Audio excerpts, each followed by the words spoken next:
આવી ચૂક્યા છે। ગિરનાર છાયા મંડળના સાધુ સત્તાધાર પહોંચ્યા છે। વિવાદ મામલે મહંત વિજયગીરી બાપુ સાથે તેમણે મુલાકાત કરી ચર્ચા કરી। ચોક્કસ ટુકડીઓ સનાતન ધર્મને ટાર્ગેટ કરે છે તેવું મહંત મહેશગીરી બાપુનું કહેવું છે। વધુમાં તેમણે કહ્યું કે સનાતનના સંતો આગળ નહીં આવે તો લૂંટારાઓ ફાવી જશે।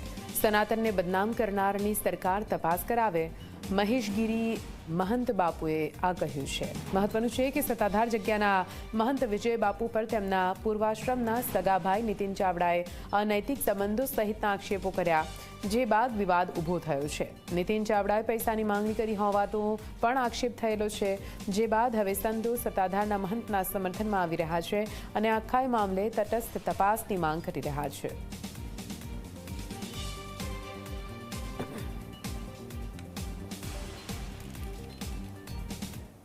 આજે એક વાત યાદ રાખવી પડશે બધા જ સાધુ સંતોને કે જે ચૂપ છે, આજે અહીંયા વારો આવ્યો, કાલે તમારી ત્યાં પણ ટકોરા વાગશે, એટલું યાદ રાખજો।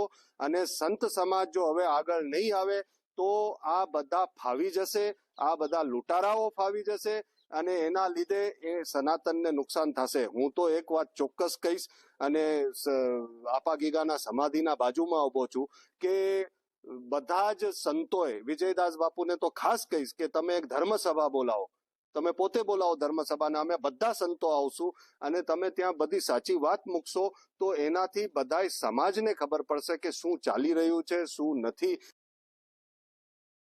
મહેશગીરી બાપુએ જે રજૂઆત કરી એ બાબતની ચર્ચા વિચારણા કરી અને સનાતન ધર્મના પરંપરાના દેહાણ જગ્યાના તમામ મહાપુરુષો, સંતો, મહંતો અહીંયા આવશે અને સત્ય વસ્તુ એ લોકો સુધી પહોંચે એવી શુભ ભાવથી અત્યારે મુલાકાત લીધી છે।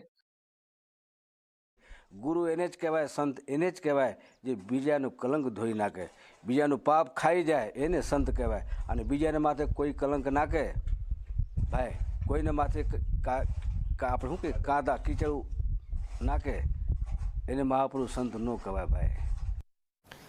નકલી ઈડી મામલે રાજકારણ ગરમાયું છે। જી હા, ગૃહ રાજ્ય